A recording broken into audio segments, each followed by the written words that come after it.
Hey everyone, and welcome back to the Yonka Digital Network. I'm so excited for this deep dive. Oh, yeah. Yeah, it's packed with wisdom Okay. that's especially relevant for anyone starting out on their financial journey. Mm-hmm. So think high school and university students, Yeah.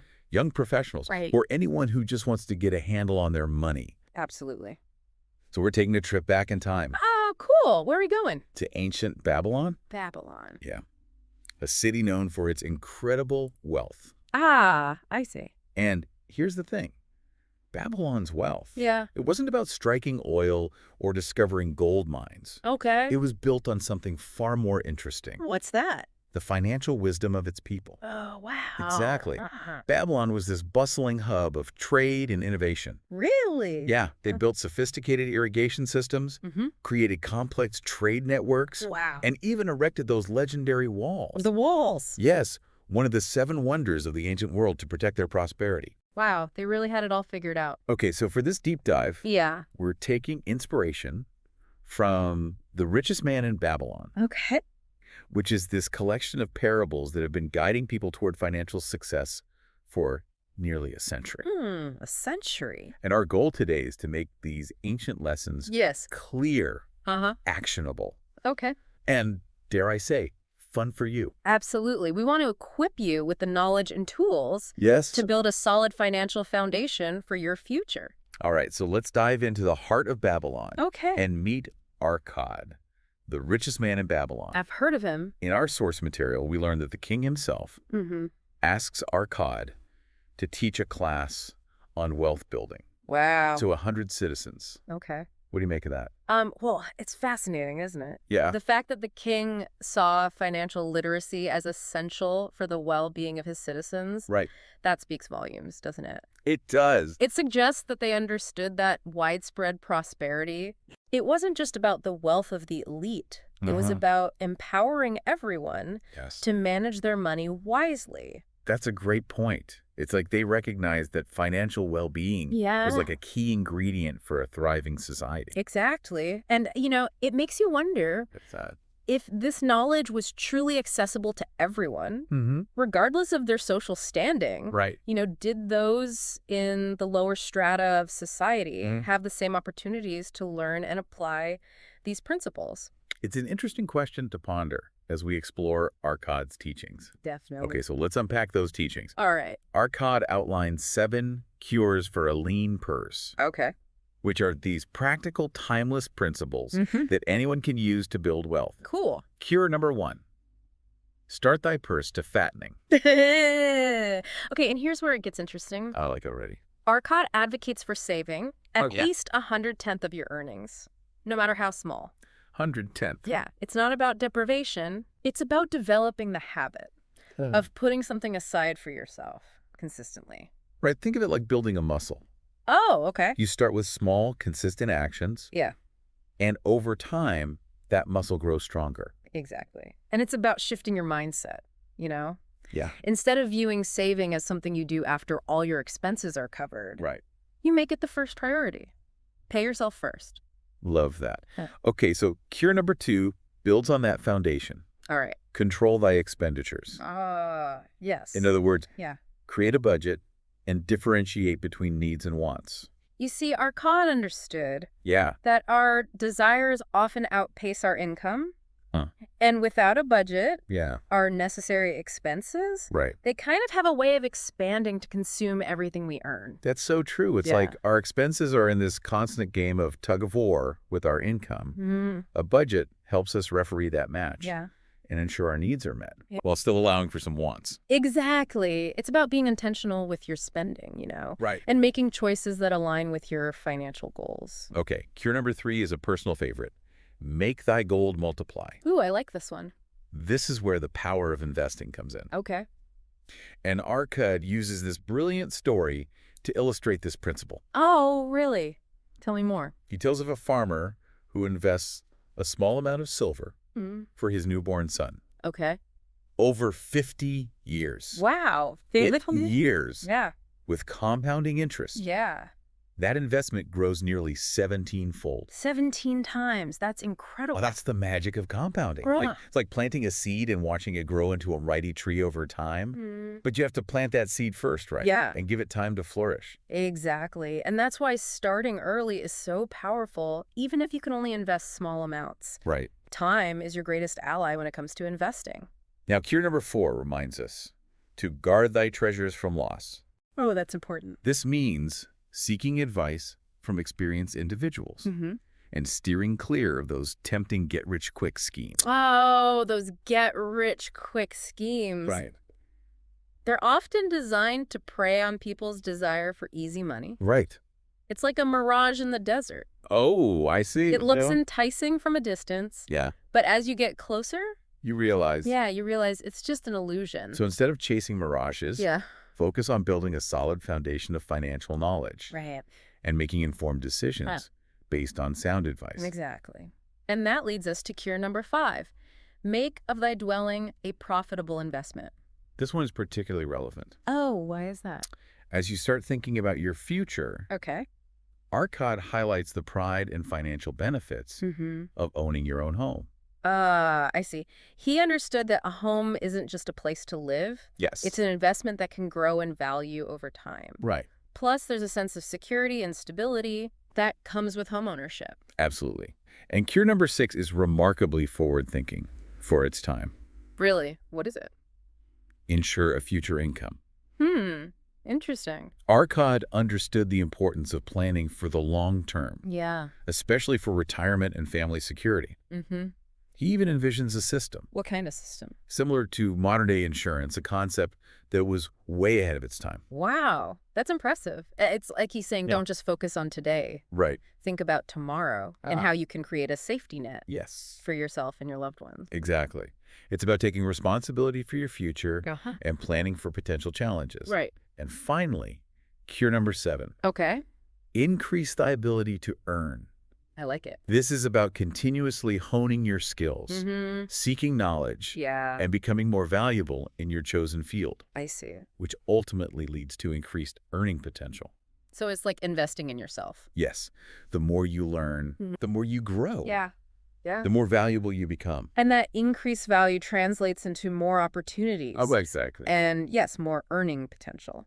Okay, so those are Arcad's 7 cures. Okay. But there's another fascinating element to this source material that we need to explore. What's that? The concept of luck. Luck. Yeah. There's a whole section dedicated to the debate about attracting the goddess of good luck. Is it pure chance, Oh, interesting. divine favor, Okay. or something else entirely? And that's where we'll pick up in part 2. All right, so we've laid the foundation with Arcad's 7 cures. Yeah. Now let's shift gears and explore this intriguing concept of luck. Okay. In The Richest Man in Babylon, there's this whole debate about whether good fortune is a matter of pure chance, Okay. divine favor, Right. or something else altogether. And what's fascinating is that the stories in this collection, Yeah. they present these different perspectives on luck. Oh, really? Yeah. Some characters attribute their success to just being in the right place at the right time, Okay. while others believe it's the result of, Yeah. hard work and seizing opportunities. Exactly. It's like there's this tension between fate and free will.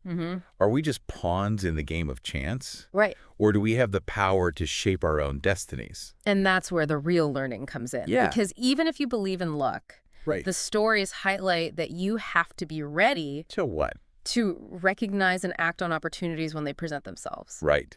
It's like that saying, What's that? luck is what happens when preparation meets opportunity. Exactly. And the stories really drive home the danger of hesitation and procrastination. Oh, yeah. We see these cautionary tales of individuals who miss out on golden opportunities Okay. because they're too afraid, too doubtful, or just too slow to act. Like the merchant who refuses the land investment Oh, yeah. because he's too risk-averse. Right. Or the buyer who hesitates on purchasing a flock of sheep because he's trying to, time the market perfectly. Right. And in both cases, Yeah. they end up regretting their inaction, watching as others seize those opportunities Right. and prosper. It's a reminder that sometimes the biggest risk is not taking any risk at all. Yeah. But these stories also show us What do they show us? that it's never too late to change our approach. Okay. To overcome our procrastination and start actively creating our own luck. Exactly. There's this great example of a buyer who initially hesitates. Yeah. But then he has this realization. What's that? He recognizes that his own procrastination is holding him back. Right. He decides to change his mindset. Okay. And embrace a more proactive approach. I love that. It's like he finally takes control of his destiny and starts creating his own luck. Now, speaking of creating opportunities, there's another key element in our source material that we need to explore. What's the 5 laws of gold. Okay. These laws are presented through the story of Calibob. Calibob. Yeah, this caravan leader who shares Arkad's wisdom with his workers. I see. And they build on those 7 cures we discussed earlier, offering even more specific guidance on how to build wealth. Right. The first law, pay yourself first. This reinforces that foundational principle of setting aside at least 1/110th of your earnings before you spend anything else. Think of it as an investment in your future self. Yeah. It's like saying, I'm worth it. I deserve to have financial security and freedom. The second law is Okay. seek advice from wise men. That's a good one. This is all about recognizing that you don't have to figure everything out on your own. Right. It's about leveraging the experience and knowledge of those who have already achieved what you're striving for. Yeah. Mentors, advisors, even authors and teachers, right? They can offer valuable insights and guide you along your journey. The third law is make your gold multiply. Okay. This encourages us to put our savings to work, to invest wisely, and generate passive income. It's about understanding that money. Yeah. It's a tool that can be used to create more money. Right. And while it's important to be cautious and avoid risky schemes, it's equally important to explore investment opportunities that align with your goals and risk tolerance. The fourth law is all about protecting what you've earned. Okay. Guard your treasures from loss. This means being diligent, doing your research, and avoiding investments that just seem too good to be true. Right. Remember, slow and steady wins the race. That's right. When it comes to building wealth. Now, the fifth and final law is own your own home. This law emphasizes the importance of investing in real estate as a foundation for security and stability. It's about building a legacy for yourself and future generations. Yes. And it speaks to the pride and accomplishment that comes with owning a piece of the world.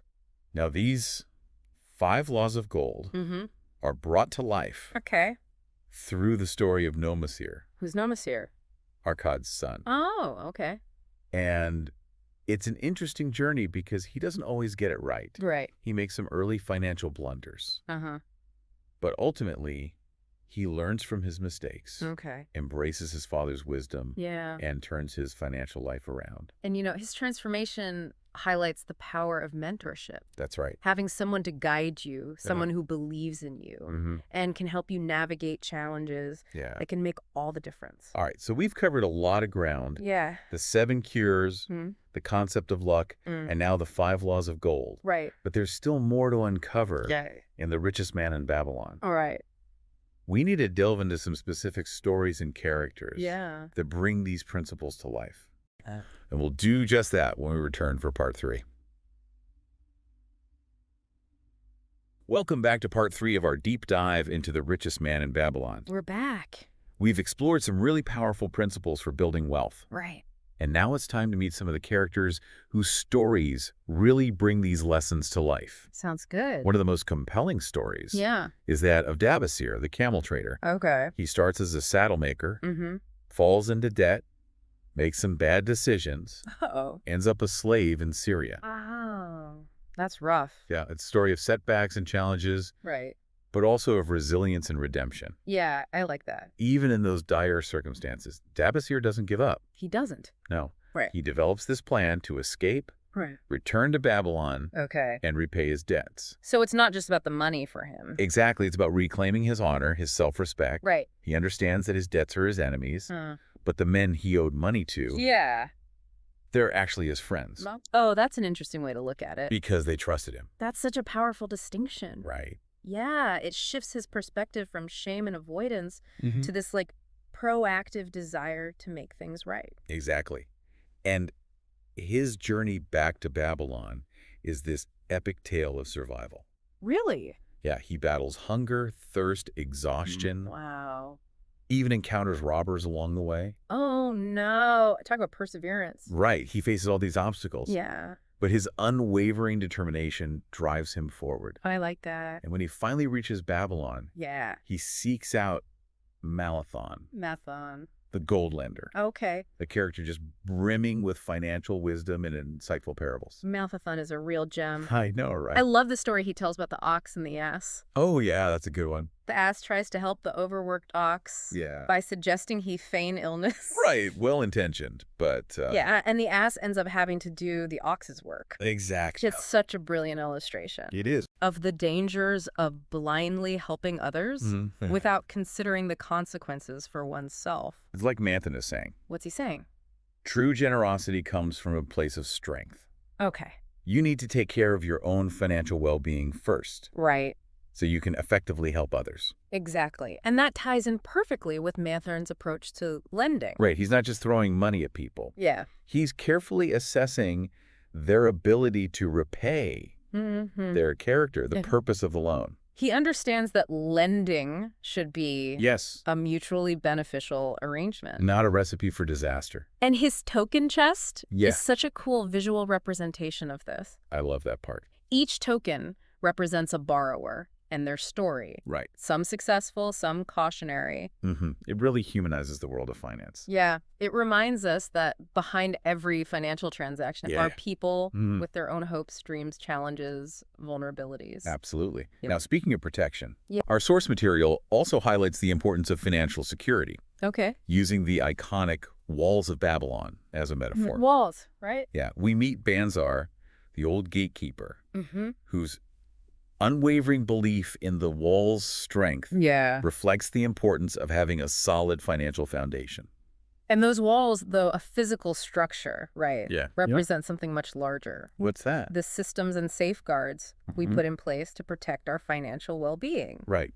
Things like insurance, savings accounts, dependable investments. Yeah. All those modern-day walls Exactly. that shield us from financial storms. It's a brilliant analogy. It is. Just as Babylon couldn't afford to be without those protective walls, we can't afford to be without adequate financial protection in our own lives. Okay, and then there's the story of Sharunada, the merchant prince. Okay. And his grandson, Hadangula. The Don Gula. Yeah, he's obsessed with finding the secret to attracting wealth. The get-rich-quick mentality. Exactly. Hadangula represents that all-too-common desire for quick riches and a life of leisure. Right. He's convinced there's some magic formula or lucky charm that will unlock financial abundance. But his grandfather's story reveals a much different path to success. Right. A path paved with hard work, perseverance, and a willingness to embrace challenges as opportunities for growth. I like that. Sharunada starts as a slave, working alongside others who have these very different approaches to work. Interesting. He learns the value of a strong work ethic by observing both positive and negative examples. Right, so he's learning from both sides. Exactly. And eventually, he's purchased by Arad Gula, another slave who's managed to build a successful business through sheer grit and ingenuity. That's impressive. So Arad Gula becomes a mentor to Sharunada. Yes. Recognizing his potential, teaching him the skills he needs to succeed. It's a beautiful example of the power of mentorship. Right. And how one person's belief in another can change the course of a life. Absolutely. So Sharunada learns to bake, starts selling honey cakes, develops this strong work ethic, and ultimately earns enough to buy his freedom. Wow. What a story. It's an inspiration to his grandson. Yeah. Who finally realizes that his grandfather's success wasn't about luck or shortcuts. Right. It was about hard work, determination, and a willingness to seize opportunities. It's a beautiful full circle moment. I know, right? And it reinforces that timeless message woven throughout The Richest Man in Babylon. What's that?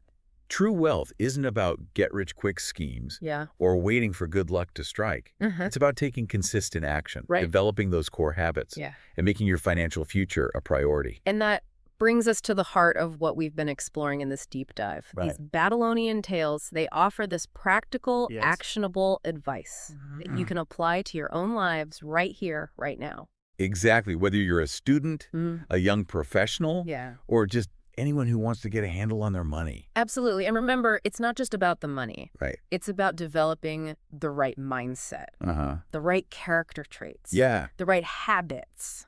So as we wrap up, I want to leave you with this thought. Okay. What's your Babylonian dream? Oh, that's a good one.